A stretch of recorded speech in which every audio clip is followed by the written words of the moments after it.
online မှာဟောကြားအပ်သောမြတ်ဗုဒ္ဓဒေသနာတရားမှာဥပိ္ပခာ7ပါးအကြောင်းတရားဒေသနာတော်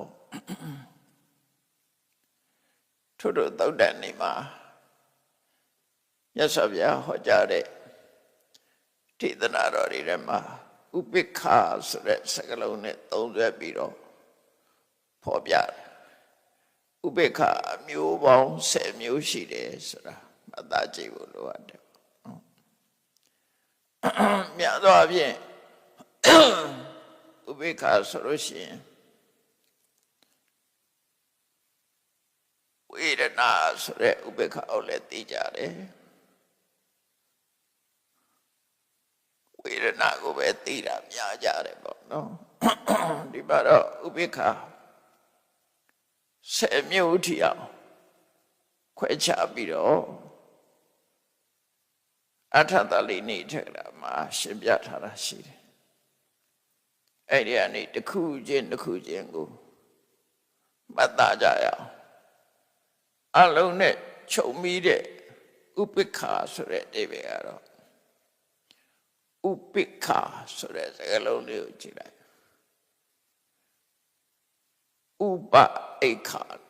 ဒီစကားလုံးနှစ်ခုကိုပေါင်းစပ်တာဥပဆိုတာတစ်ခုအိခာကတစ်ခု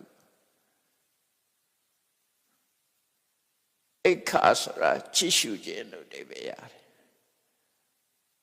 ဥပအိခာဥပိ္ပခာ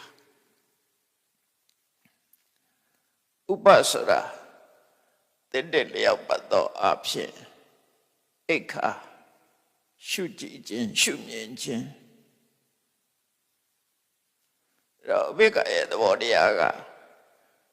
မြတ်မြတ်တာတာ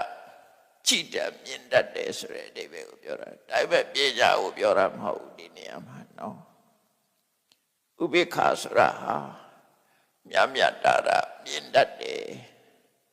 မြတ်မြတ်တာတာကြည်တတ်တယ်ဆိုဒီနေရာမှာကြည်တယ်မြင်တယ်ဆိုတာနဲ့ပတ်သက်ပြီးတော့ပညာနဲ့မဆိုင်ဘူးဒီနေရာမှာမျက်စိနဲ့လည်းမဆိုင်ဘူးဥပပတ္တိတောဧခတိတိဥပိ္ပခာဥပပတ္တိတောသင်လျောလျောက်ပတ်သောအဖြစ်ဧခတိရှုမြင်တတ်၏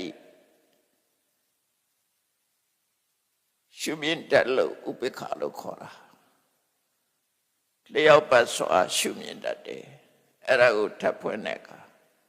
သမံပတ္တိမြတ်မြတ်တာမြင်နေအပ္ပခပတိတ